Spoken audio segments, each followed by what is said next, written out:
So my name is Christian. I'm a postdoc in Gibbons lab. We mostly work with the microbiome, and then I'm going to talk a little bit about association studies in the microbiome studies. So first thing, we all just big bags of bacteria. So next time you screw up, you can just blame your bacteria, not yourself, because it turns out that like most of the cells that make you, it's just bacteria. Well, like 38 trillion bacterial cells against like 30 trillion human cells. But bacterial cells are smaller, so it's about like half a pound, even though they're tested in fact quite predated as well.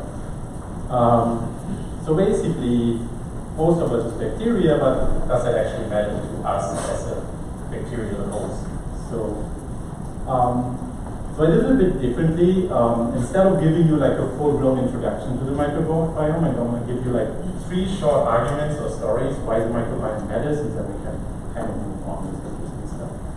So first thing, a microbiome makes you happy. Well, not literally, but the gut microbiome basically manufactures or produces about 90% of the body's supply of serotonin, which is super important to modulate your appetite, but also has like kind of an influence in your behavior as it seems. At least in mice, we know that germ-free mice have some behavioral aberrations. Chem is the only road to cure C. difficile infections. So there are certain pathogen infections that can be briefly wreak havoc on your system, and one of the most prominent ones is C. difficile infections. They're usually like multi-resistance. When they really rise, they're usually recurrent. That means you really don't really get rid of them. So even if you can treat them by antibiotics, maybe next day you're going to have an infection again. And that has been a huge problem in the clinic for quite a while, until people actually started with fecal microbiome transplants, where they basically transfer like a healthy microbiome to people with C. difficile infection. And that was kind of amazing, because that overnight gives you a cure. Like you basically cured of that infection. And that, for people that actually had that infection, that was a huge deal, because you were basically really inhibited in your daily life with that infection. And suddenly you could do that one treatment and it basically cured you completely, which is quite nice to have. It's still a bit of a debate with the FDA, since well, obviously you're transferring a lot of not only microbes, but all of different matter that's also in the fecal matter, and it's a bit debated how that is really a controlled medication per se, but it works for now. So it's just like a preliminary authorization. And one thing that maybe came up like in the last years and was pretty surprising, so in the clinic we observed that basically PD-1 therapy against epithelial cancers depended a lot whether you gave the patient antibiotics before you actually had the treatment. And then like later on there was a lot of work going on. I looked like a recent publication here, a lot of them was actually done by our neighbors in the Fair Touch, who discovered that basically in mice, you can, even if you only supplement with Akkermansia, you can suddenly make immunotherapy work against the cancer or completely immune to it before that. And that obviously is not a direct interaction between the microbiome and the cancer, but it kind of is a good argument that the microbiome is a major modulator of our immune system. And since our gut is like a huge organ, I mean, we all know that, and basically the inflammation state in the gut is definitely connected to your immune system. So that's basically just to make an argument that the microbiome can be pretty important, especially the gut microbiome, which I was concentrating on here right now. Unfortunately, it's a bit hard to study, so it's relatively easy to measure. I mean, you can take fecal matter, you can sequence it, and you can kind of see what bacteria are in there. But actually, to really do studies on that, like or experiments, is a bit more complicated. Most days, we're kind of limited to like classical epidemiology, which means we basically do association studies. So we could measure the microbiome, and measure like a phenotype or other omics data. We kind of see how those correlated, and that's kind of our argument to make. Oh yeah, the microbiome will maybe affect your phenotype, or it might also affect the particular other omics data. In that talk, I'm mostly concentrating on blood metabolites. So interaction between the gut microbiome and blood metabolite levels. There's a small problem with that. So, well, the first time we have used correlations in any like serious work, there was usually somebody walking along with a stick, hitting us on our hands and saying, "Not correlation, not causation." And that's basically something we're usually all aware of. Sometimes we ignore it, sometimes we kind of don't really know how to deal with that. But it's definitely a problem here. So a lot of the studies, what happen is people do like an association studies between the microbiome, whatever phenotype you're interested in, and then we will boldly claim, okay, the microbiome regulates that particular phenotype. But it doesn't have to be, it could just be the other way around. Maybe the phenotype actually drives the microbiome completely. Maybe it's just the host, like ourselves, that kind of modulates the microbiome. We wouldn't really know what's the direction of it. So, if correlation is observation, what is? Well, this is a bit debated, and we would mostly apply the Bradford-Hill criteria. Bradford-Hill are not two people, it's like one person called Bradford-Hill and stuff. And there's a bit of debate, and the major debate is like real causality actually requires intervention, right? So to actually see if something is causal, I kind of have to modulate it. Once I want to know a particular microbe drives a particular blood metabolite, what I could in theory would be optimal if I can maybe take that microbe out of the same person and see if that metabolite level changes, or I could increase that particular amount of that microbe and see if that changes. If I can have that like kind of direct connection, modulatory behavior, that's usually the gold standard. That's what we usually do, like clinical studies and stuff where we actually give a medication to one group, we don't give it to the other. That's kind of an idea of that. We won't talk about that too much today, because obviously that's really hard to do with the gut microbiome. Usually I can't really remove one single microbe from the system. That's really hard. I can give a person antibiotic, which will basically knock out all the bacteria, but that's not really good causality because we don't really know what exactly caused the particular change in phenotype. So, as far as like normal epidemiology goes, the Bradford-Hill criteria kind of define what you should look for in associations to be a bit more secure than actually causation. There's like 9 points here, and I marked the ones that we could actually kind of resolve with normal correlations with the star, which is not all of them. Though the first thing is obviously the association should be strong, so usually that's the effect size, right? Even that is sometimes ignored. If you only report p-values, but you don't really report a coefficient or correlation, that actually you're ignoring the effect size. You're only looking at significance. But in those days, I would say most people are good about it. They also report that comes to the correlation measure. So that's kind of obvious. If something is really weakly correlated, that's like less evidence than something that's really strongly correlated. Consistency, reproducibility has been a big issue recently. Basically, could you reproduce a particular finding, maybe in another cohort? That you can resolve. It's one thing is how you conduct science. It's not per se a problem of the study. It's more, well, it is maybe of study design, but not of the analysis methods used. Specificity is pretty important, and that can usually not be accounted for directly. So basically, like I said, like you want to be sure it's exactly that particular microbe that changes a particular metabolite, like, and it's not like any other. So you kind of have to isolate the effect you're studying. You want to see that it's really a specific interaction you're seeing. And that's exactly really hard if you have confounding, which means you have like an overarching process that might drive both. For instance, H is known to like deplete certain microbes, for instance bifidobacterium. H obviously also affects your blood metabolite. So if you study across a different cohort, you might see a correlation between bifidobacterium and specific blood metabolite, but that's mostly driven by age. Just because we have people with different ages, like very young people tend to have more bifidobacterium, maybe less of that particular metabolite, and older people just have less bifidobacterium and more of that metabolite. So that kind of drives, like, that's what we usually call confounding. There's like a third process that we didn't observe that kind of drives that association. Temporality, and that's the one we will actually concentrate most on today. That's a pretty intuitive thing. Cause has to happen before effect, right? If your cat jumps off your drawer and your cell phone falls down, you might think your cat threw down your cell phone. But if your cell phone falls down and after that your cat jumps off on the drawer, you would really say that was causally related, right? So that's like really basic thing, but actually with normal correlation it can't be resolved. We actually don't know what happens first and cause the other. And that's like one of the major things to exclude that something is causal or not. Biological gradient is important. If I have like greater exposure, I want a greater incidence. I also need plausibility. This is actually pretty complicated, but can be done with normal correlation. So you kind of have to suggest a mechanism. The classic thing is we kind of look for the best association we find, and then we scan all the literature to see any publication that kind of reported that, which is biased. There's probably better ways to do that. But in theory, if you have something that's really mechanistically makes sense, that's usually also more evidence. Coherence and experiment, for me, 7 and 8 are pretty similar.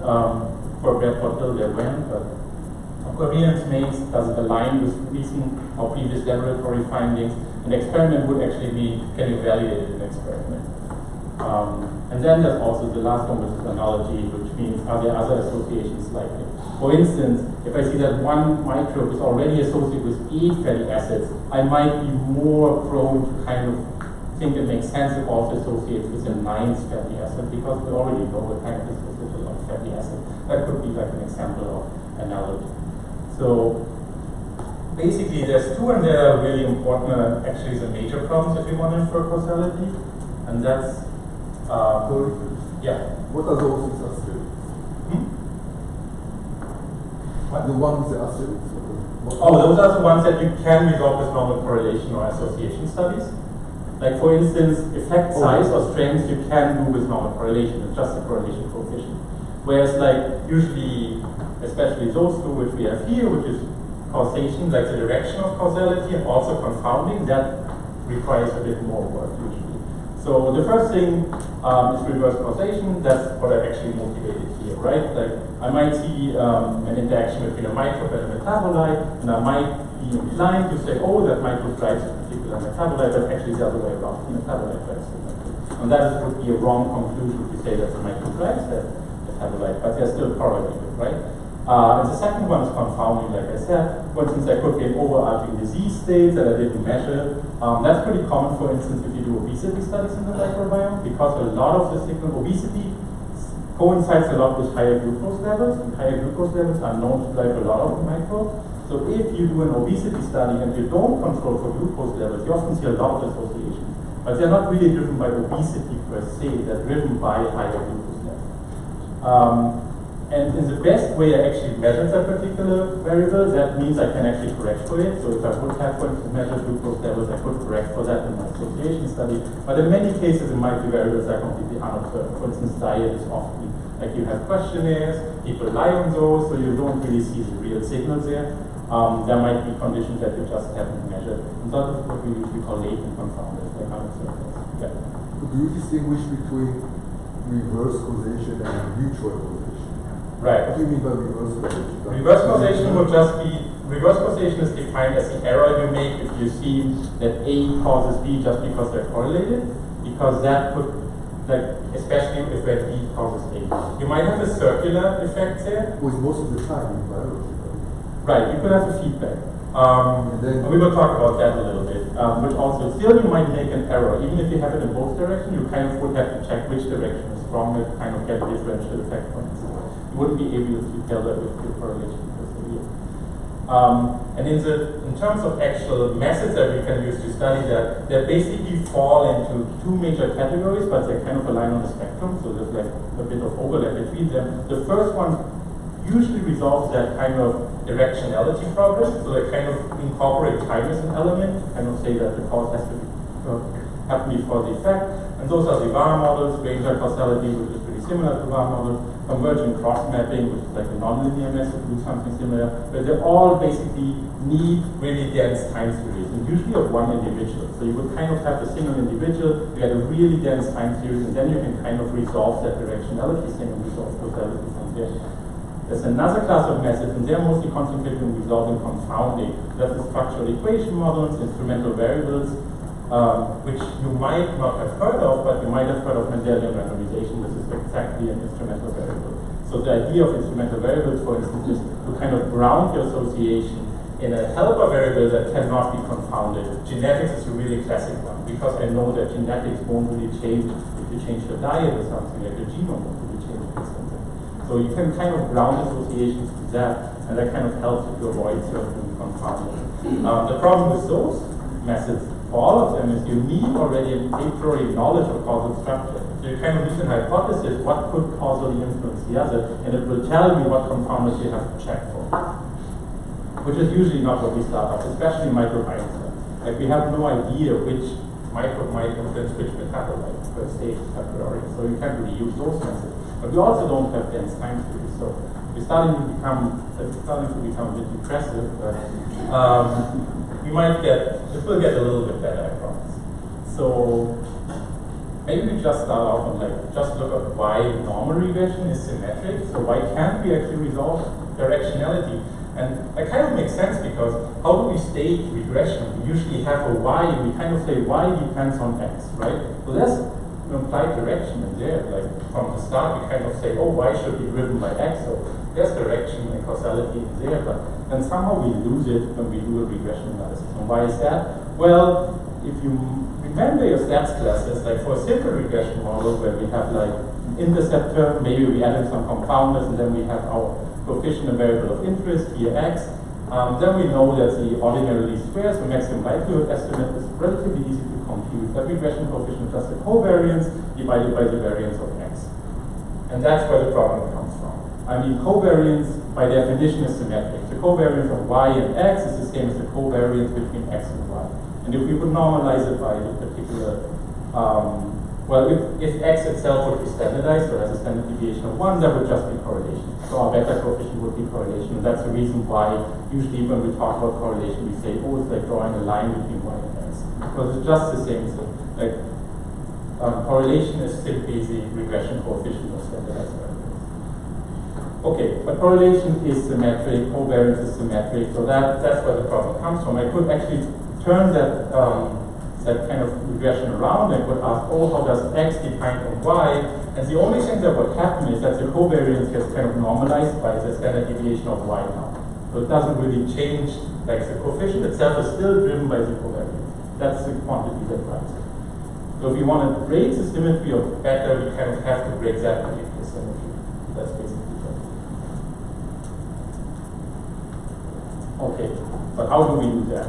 Well, it's a bit complicated. Usually I said we do cross-sectional studies, right? And by definition, cross-sectional studies means everything is measured at exactly the same time point, and that's usually done to actually eliminate the time axis. But in practice, that actually doesn't work, especially if I have two different sample types. So for microbiome study, we usually use fecal method, and then for blood metabolites, we use the blood. Usually, those are never measured at exactly the same time point, unless you follow the patient into the toilet, which is problematic for a whole bunch of other reasons. But usually there is a time difference, so you will not actually measure it at the same time point. Problem is, most reported studies would tell you that explicitly. They would just say, oh, we measured, we took fecal matter, we took blood samples from patients, and that's it. But there's always a time difference implied here. And usually, that happens completely random. So basically, one patient might bring in a stool sample, another one might have his blood drawn before that, and later brings in the stool sample. So there's always like a shift between the two. And that's what we will exploit here a lot. So basically, we still have paired samples. So for each individual, we still only have like one microbiome measure, for instance, one metabolite measure. But they are now misaligned in time, and that's actually what we want. So that's the basic idea. And by standard here, we will kind of root all of those time differences always on the micrograms time point, which means basically if we have like a positive lag or delta t, so delta t is my symbol for lag. I would usually say that, but I always mean like the time difference between the two. And it's always like relative to the microbiome sample, which means if that lag is positive, then the metabolite level or phenotype measurement was measured after the microbiome time point. If it's negative, it was measured before. So that's a standard we use. Yeah. This statement, essentially you make assumption of evolving process, right?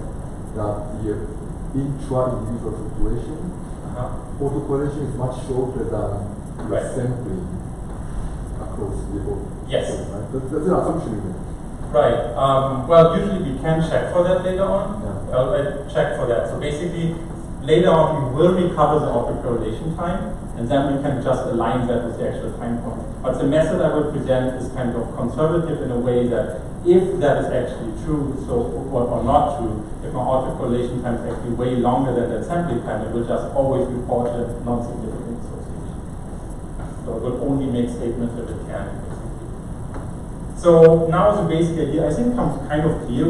It's really simple. Like the only take-home message here is like basically that causality requirement, that cause has to happen before effect. So that's really simple here. We can't just say like whenever we measure the microbiome before the phenotype was a metabolite, and that is significant, but it's actually not significant after if it was measured in the other direction. So basically I measured the microbiome after the particular phenotype occurred. Then that's kind of a signal that it actually does have to happen before. Like the microbiome, it kind of precedes the particular change in that metabolite. That's it. That's the idea. Like, if you take that home today, then you'll basically understand the entire talk. Everything else is just around there to fill up 40 minutes. So basically, that's how we can resolve direct associations. So we basically subdivide that. We kind of say, okay, where was the microbiome measured before the particular metabolite level? Where was it measured after that? And if that's really a differential signal, if we really see it only associated in one case and not in the other, or at least way more associated in one case and way less in the other, that's when we can actually draw that error and kind of say, okay, that seems to be consistent with our idea of causality because we know that something has to happen before effect. And then, I was already nicely mentioned before, there's one problem. If both of those associations are equally strong, I actually don't know what's happening, right? There could be like a feedback going on. So the metabolite drives the microbe drives the metabolite. But then, if both of the coefficients are exactly the same, that's pretty unlikely. Like, whenever I design any feedback, usually the velocity of the feedback in both directions is not necessarily the same. There's some processes where they are. But actually, in that case, I actually don't know if it's like confounding going on, if it's like a circular thing, actually can resolve the direction here. So kind of the idea is to kind of drop those, since we actually can't really say if they're causal or not. We only get to ones where I can securely say, okay, there's a direction involved. Yeah. Is there an assumption here that the causation is immediate? No. It actually can be relatively slow. So what do you mean by immediate? Suppose that it has some effect in the microbiome and that quote unquote immediately modifies some metabolite, but then if you modify the metabolite, it could eventually modify the microbiome. Right. Then this would be detected. So basically, if the interaction is too fast, essentially, you can't really discover it, right? Like if it seems like it was measured at the same time point, it's actually, again, it's hard to resolve if that's confounding or not. Because confounding is also often immediate, right? If H drives something, it kind of always drives it consistently. So when I measure it with 0 time difference, I will see that correlation. So that's kind of hard to separate. So what we will do is basically, we have a predefined lag value, which is like also our detection level. For instance, for the data I show later, that's about 1 day, which is pretty long. If it happens way faster than 1 day, and the autocorrelation completely depletes across 1 day, you will still not detect it. So that's definitely, it's definitely very conservative in that way. We will only detect it if we have the signal going. But I think that's also kind of consistent. I guess the other sort of obvious drawback is if you have a confounder with different lag. Right. That also works, yeah. So those confounders we can also not detect. Which is the second point. Yeah. Maybe related to Gustavo, I'm not sure, but it seems to make a very strong assumption that you operate only in the regime of transients, that you are never at equilibrium with respect to any dynamic interaction. Is that right? And so you depend on, for example, lifestyle change or whatever that causes one thing to change, and then you measure the other. Right. So that would be a temporal confounding. I think that's pretty similar to that. If I have like a lifestyle change that operates on the same time scale, then you can still depend on that. Otherwise, if there's equilibrium, then it's too much dynamics. So the information is always in the transients. Which is fine. I mean, he sees what he sees, he doesn't do what he doesn't see. Right, exactly. Like, what I'm saying is that, yeah, exactly. There's a lot of stuff that can be going on that we might not be able to detect it. But the good way is that the method per se will tell you if it can. Like, you just don't get any signal. So you kind of trust it. So, there are two related things about us that are going to govern what you can see. One is, how do people behave? How much time lag is there between the two measurements? Which isn't necessarily due to the people, it could be due to the experiments. But also, what is the time scale of the phenomenon? Right. So, can you give us a sense of those for the data that you're going to talk about? Yeah, I think that most actually are probably on subdays, and we actually don't find those. But there's definitely ones that happen on weeks levels.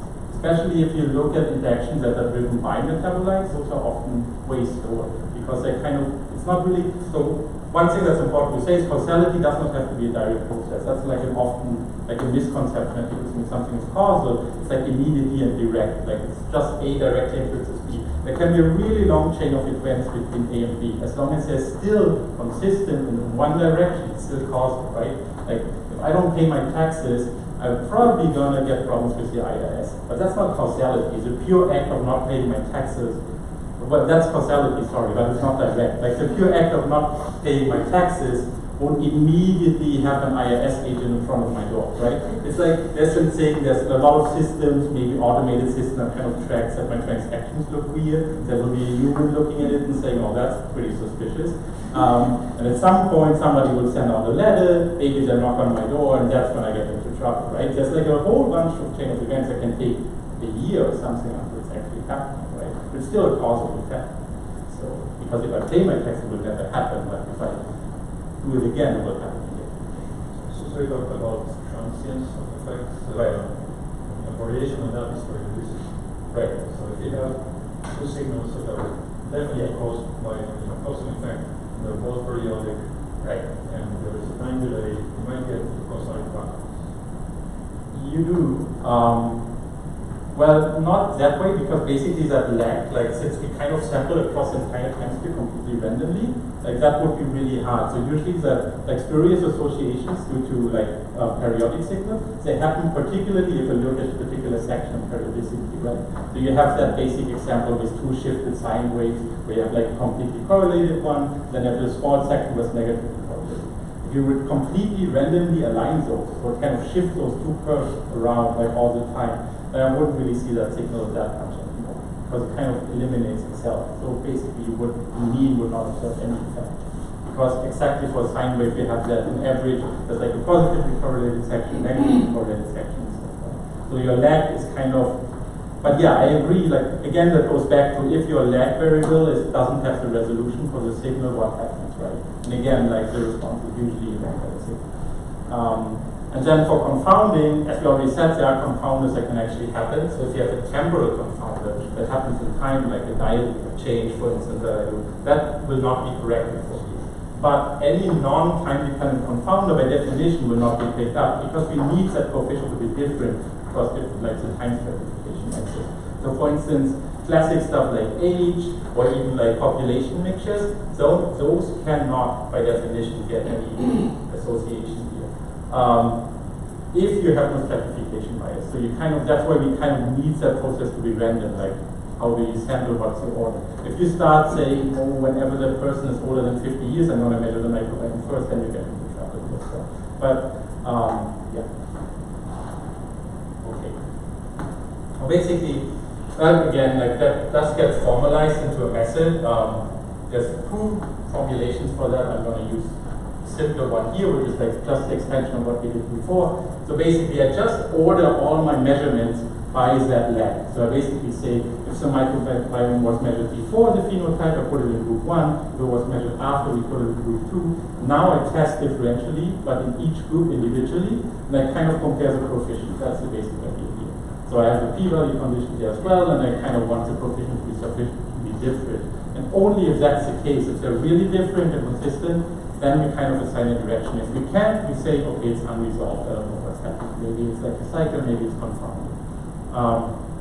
So here, that would discretize your lags. So lags are continuous measure, like the time difference between measurements. You discretize it here only between before and after. You can also do other discretizations. We will see this later. Okay, but does it work? I mean, there have been already quite a lot of questions. The question is like, even if I would know the ground truth, I would have established causality, would that method actually work? Because there's obviously a lot of drawbacks, right? So, how do we get data with a causal ground truth? That's really hard, especially in microbiome stuff. Even if you do lab experiments, there's a lot of secondary factors there. So, it's really to be hard to do with experimental data. Most of the stuff what we do is the method we use an established causal process, for instance, and kind of try to evaluate how our method would perform on that. So to kind of know how we would generate like real causal data, like how would we sample from it, we kind of have to dive a little bit into causal inference. And we will look at one in particular is vector autoregression, which was a pretty novel idea at this time. Not ideal, sorry for that.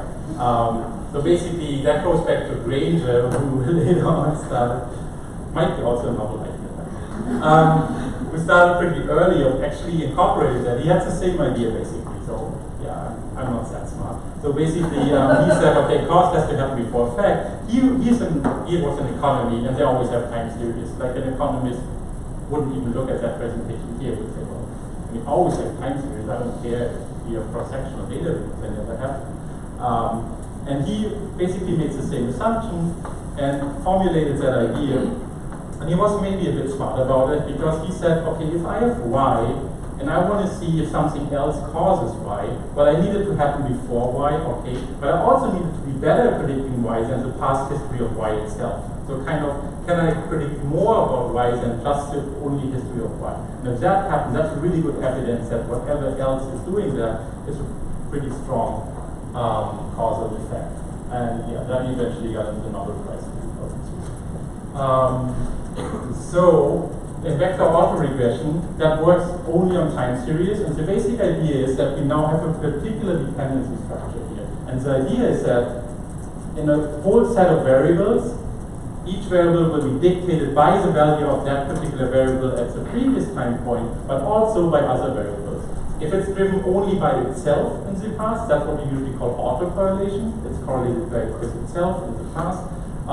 If it's also correlated with other variables, like across the data set, then we call that cross-correlation. Pretty simple in that sense. And it's basically like I do it here. That's the basic idea. So if I start off on the previous time point, and I also have a contribution between different variables.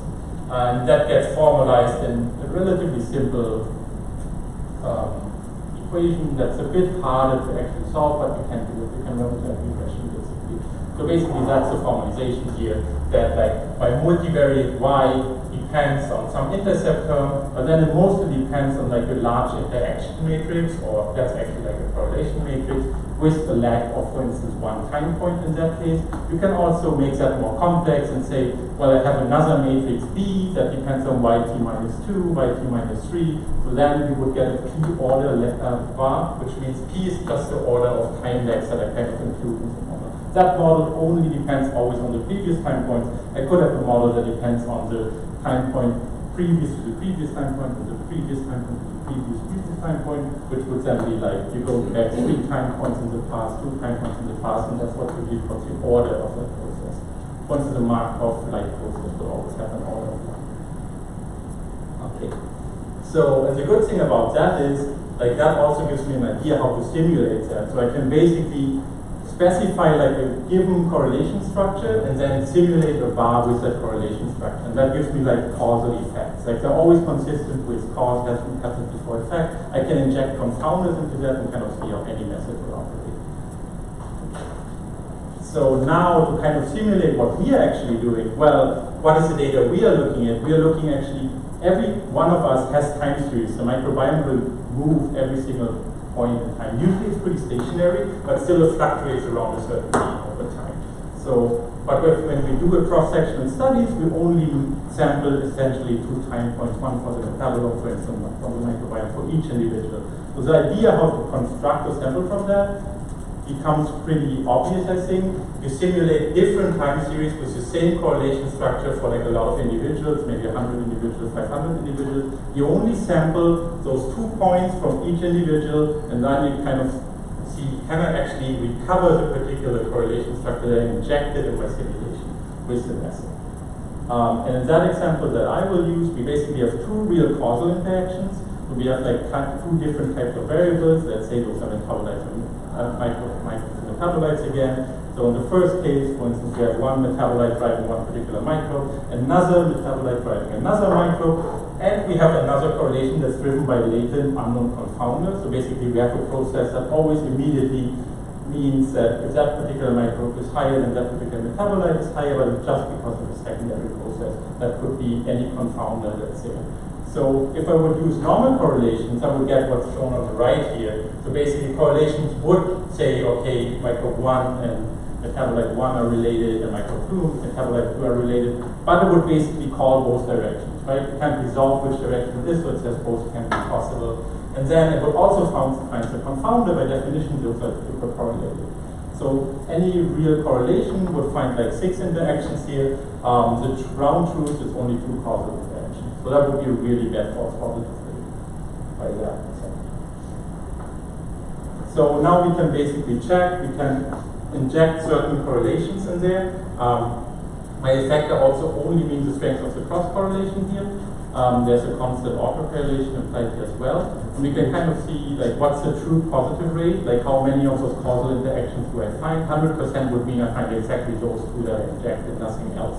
And I also can check for false positive rates, like how many spurious of those associations will I find. Like we already established that classical correlation has like a false positive rate here about, well, of 4 and 6, which is like 0.66. So we see the power is relatively good. Like it kind of means that, for instance, so a VAR model is per se pretty noisy. That's one thing. It's also a good model, I think, to simulate because like usually it's really hard to recover effects from a simulated VAR model because they're really noisy by definition. So those time courses, for instance, that I showed here on the bottom, they're actually very correlated. But it's not even that obvious if you look at it. If you really zoom in, you might see that like the red time course, whenever that dips, it seems like the blue time course pops up a little bit afterwards. But if you would like take a quick glance, it would really look correlated. Yeah. How to simulate the noise? Dependent of y? Dependent on the magnitude of y, you mean? Like here they are normally distributed. So the noise term essentially is normally distributed, but the autocorrelation would always depend on the previous time point, which is like true value plus noise. So you kind of inject like that noise term. So by definition, the noise will be autocorrelated as well. So we kind of see like we get decent power, which means like we basically detect most of the 2 causal interactions as long as the effect is relatively large. The correlation between them is like 0.1. We don't really cover them that well. Interesting, the false positive rate is actually lower than we would expect. So the black dashed line here is what we would expect in a normal correlation measure. Just because here we have like 4 and 4 variables, we do 16 tests overall. Only 2 of them are really causal, and like we have, for instance, a p-value of 0.05, so we also make a lot of wrong predictions, like that's what we would expect. But actually you have less here than that nominal inflated false positive rate, and that's because we have that additional requirement that the 2 coefficients also have to be different. Like, so it's relatively easy to get like spurious correlations if you do a lot of tests, but it's relatively hard that those 2 correlations would also be really insignificantly different in 2 like random groups basically, like because we define that lack separation of the 2 groups. And that's like an additional thing that is on top and actually deflates the false positive rate.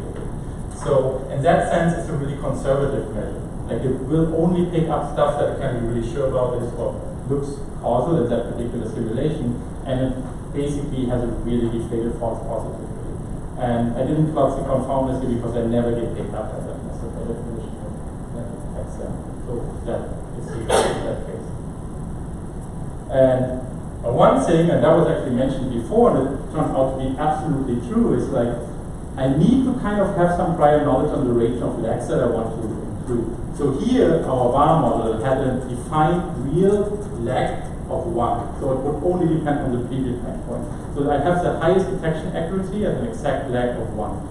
But actually, if I simulate that data and I inject larger and larger differences between time points, so usually that's also like a uniform distribution, and I can kind of specify the range. For instance, I can say, okay, make a maximum lag range of 10 time points, and that definitely deflates the power. And that's basically because that correlation kind of gets washed out over time. So if I kind of calculate that correlation across those longer time ranges, also my effect goes down, my detection becomes worse. So you kind of have to have an idea, and that's definitely something important to notice here. So here, for instance, we see like in a real one time step lag process, we can even test for like lags across a range of 3, and we still get a pretty good signal. But if you test across a range of 10, you kind of wash out the real signal. But if you have sufficient power, like you have a relatively low n, you can also do those tests and separate them by the particular lag. So you test for lag of 1, lag of -1, and then you can kind of look at the coefficient or the explained variance of that coefficient, and you will see those spikes. So basically that's what's shown on the right. So you basically see the real correlation jumping up suddenly. And then you can kind of recover the real lag for that process and can kind of say, okay, was it actually sufficiently powered? That's what we did. But maybe, yeah, let's jump to real data because we don't have that much time. Yeah? So we use the real data, obviously, because it's a pretty good data set. It has paired microbiome metabolite cells for a lot of individuals. Right now, for about 1,800 individuals, we have paired microbiome metabolite samples.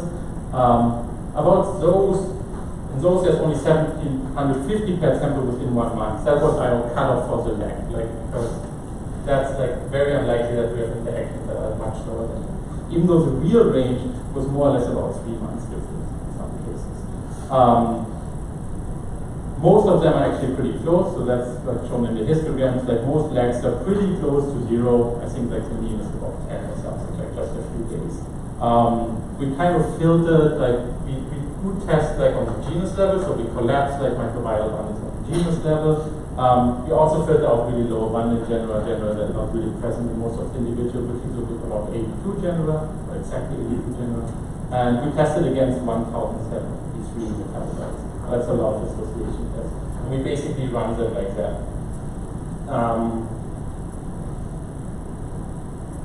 And we also left out a validation sample set. And that we both basically used to kind of dictate what is the effect size cutoff we should use. So one of the things is that it's actually unclear if certain interactions might be individual specific, and that would mean you might not see them in another cohort, right?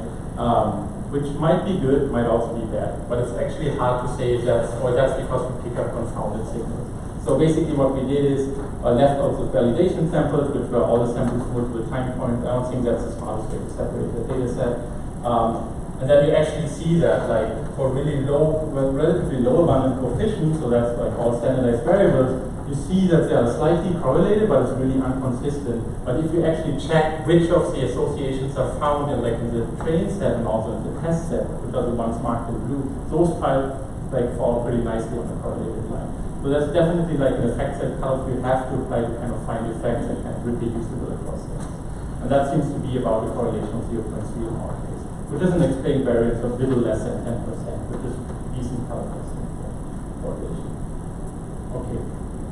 So we can kind of check, given a particular p-value cutoff, how many of the interactions that are found actually classified in each of the 3 groups.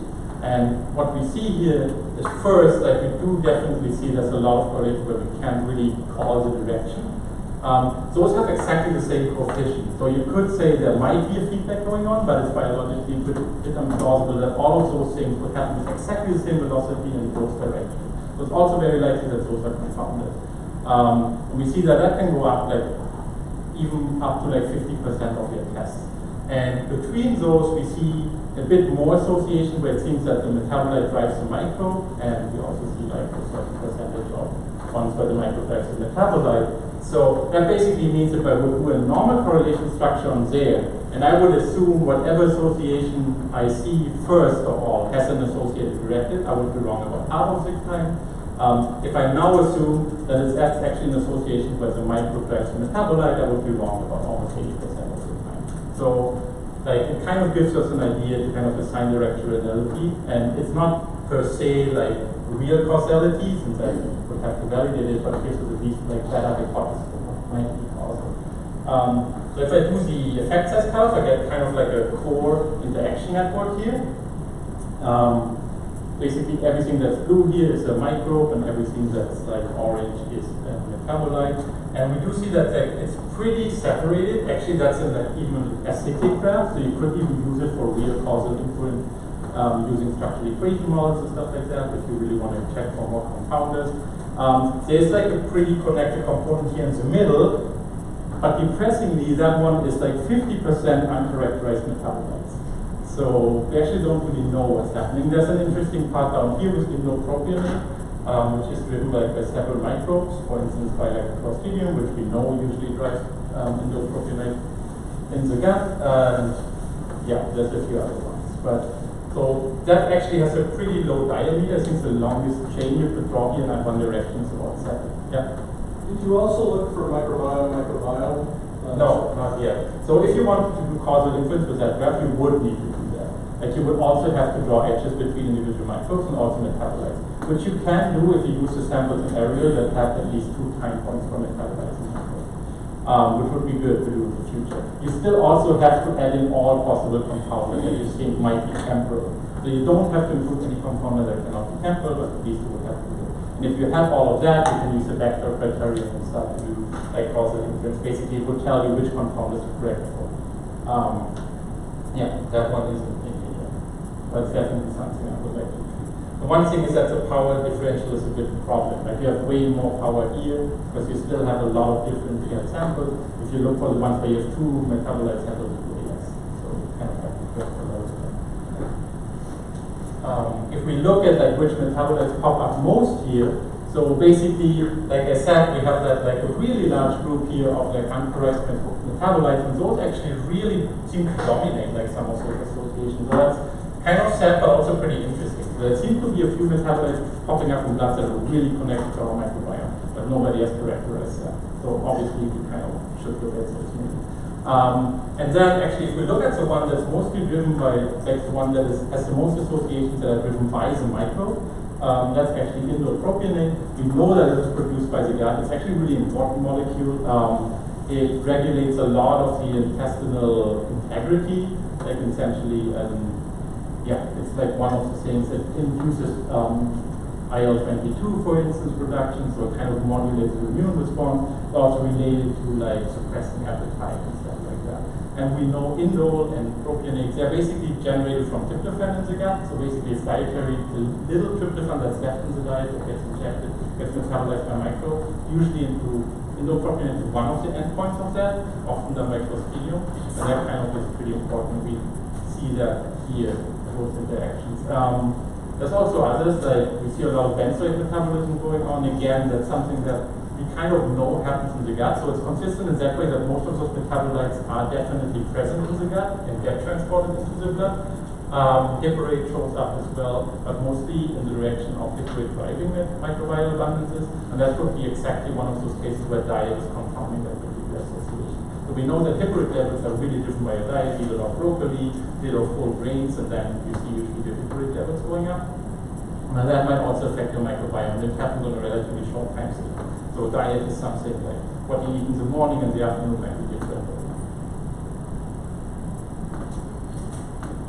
And like now looking at actually the effect lag, so we do see definitely that the strongest signal or the most associations we get in a really short time scale between like 0 and 3 days. So basically what I did here is I separated all the time lags in equally sized groups. Otherwise, if you like would only do it like evenly spaced, for instance, say every 10 days I do like a group, then you get that problem that one group might have like 100 samples and another group might have 500 samples. You get differential power, you get more stuff detected as significant, and all of that would work. So here we kind of do it in quantile groups, so they all defined to have the same n in each group. So you kind of can be sure that if there's differences, basically also like a given signal. And we do see that most interactions seem to be really fast, even though their spread seems to be a little bit lower than others.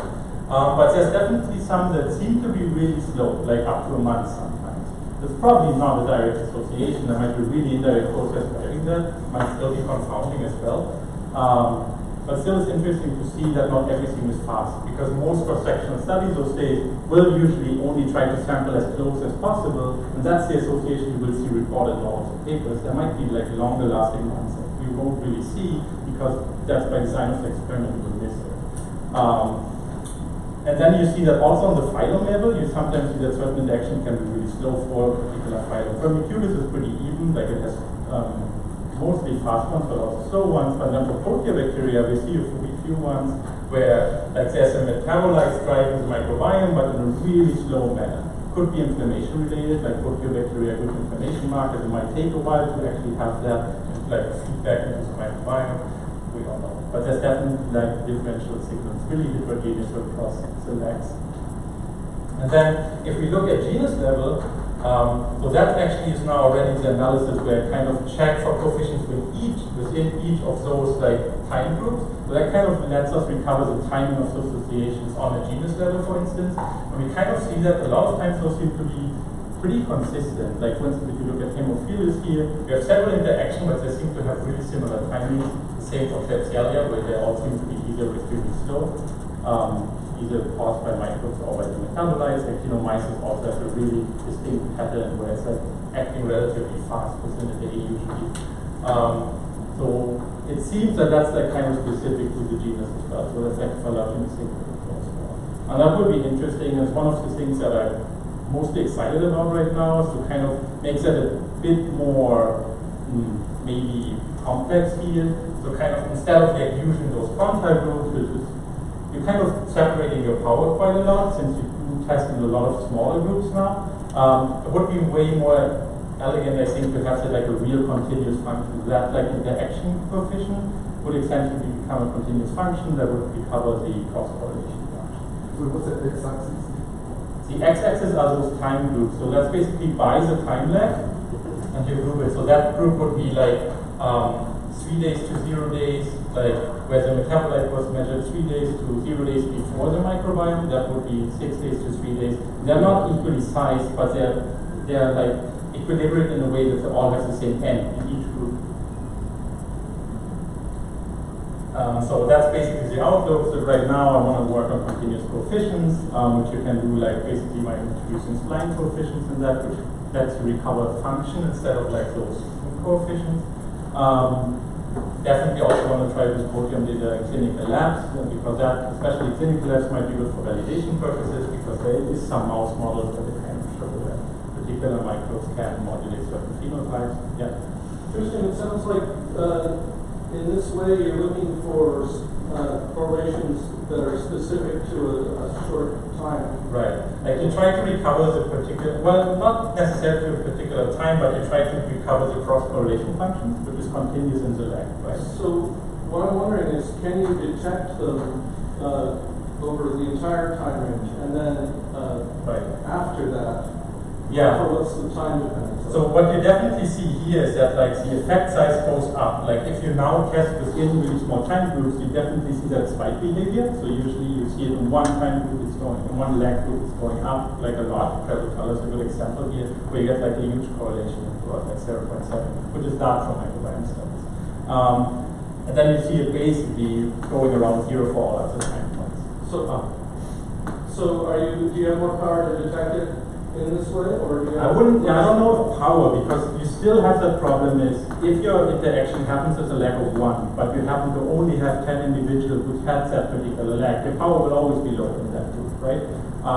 It just, maybe it's a bit more elegant, and I think it gets you more fine-grained differences, definitely, because here I munch all the differences.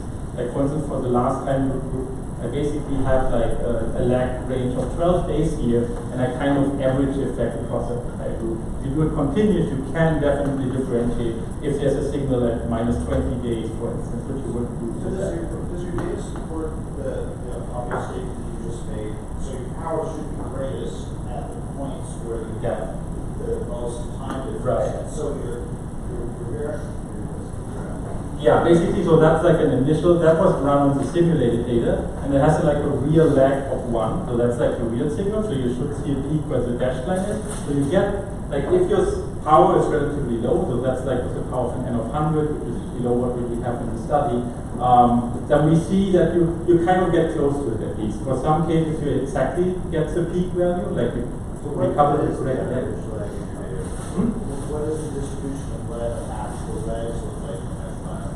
In real microbiome data? Oh, it's that I analyzed, but that's what I showed on the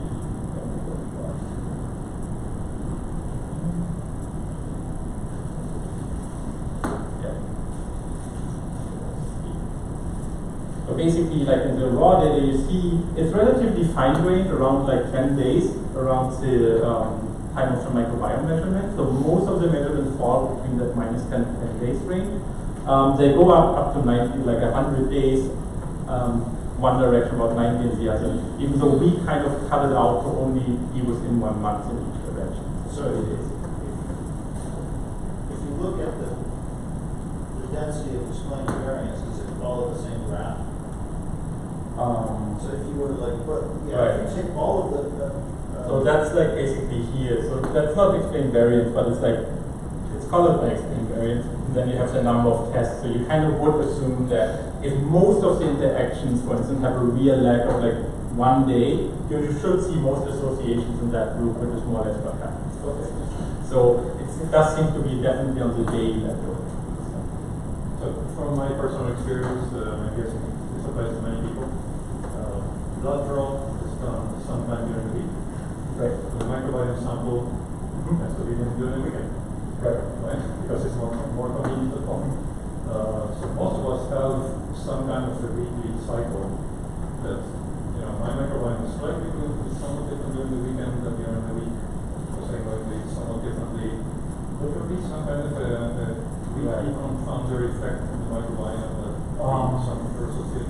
So yeah, that depends. So there is a correction for general stationarity. So that would be the question. Like, so essentially, if I have a signal that's different on different time points, that would mean it's non-stationary. Essentially, for instance, you could assume that during the like one of one just goes up or something like that. There's some corrections in that sense that, especially when we do the testing where we do go by lag groups, like the quantile groups, so we basically have an intercept term for each of those groups, so it kind of takes out the mean signal immediately.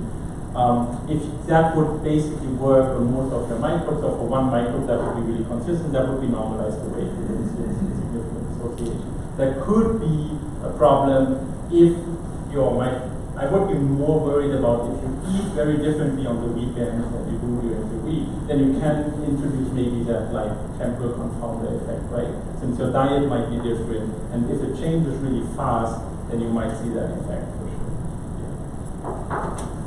How sensitive is your coefficient estimate to outliers?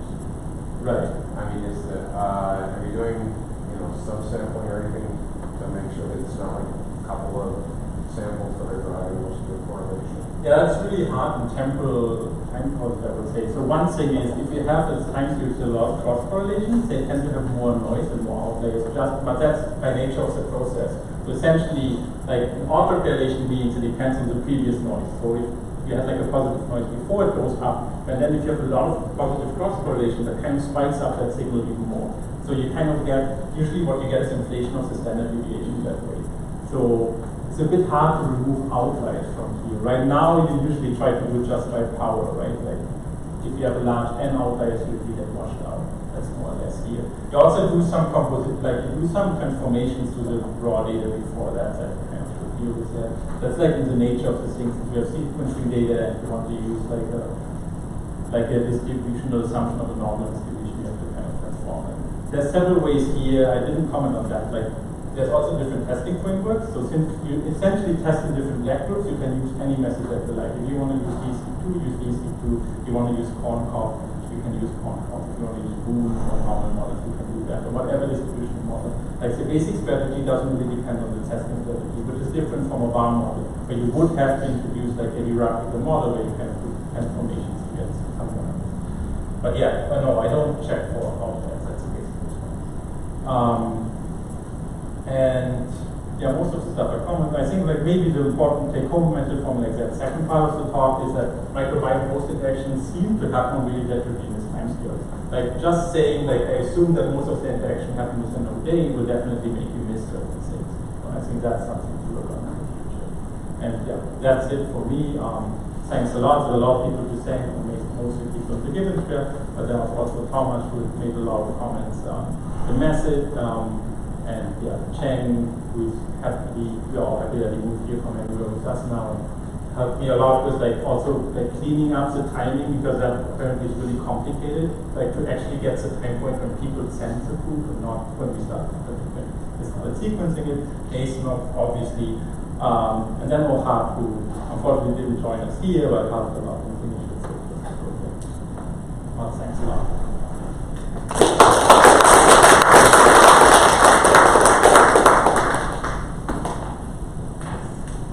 So you show these nice patterns of the patterns cluster with species. That's a genus, yeah. Yeah. Can you do the same thing with the metabolite? Yes. Yeah, in theory, like for instance, you could cluster metabolite to a super pathway and see. I would still think that you wouldn't see that nice clustering because I think it's more likely that a particular like genus of microbes that's a pretty nice, like we know they're metabolically similar between the genes. It's not entirely like we do see a lot of like metabolic heterogeneity, but at least there's kind of something that could mechanistically explain why you see it, right? Because there's like similar genera usually have several like similar metabolism, and that you would see that similar pattern. Or metabolites might still happen. So yeah, I haven't done that. You could, for instance, cluster on I don't know super pathways or sub pathways and kind of see keeps on. Yeah.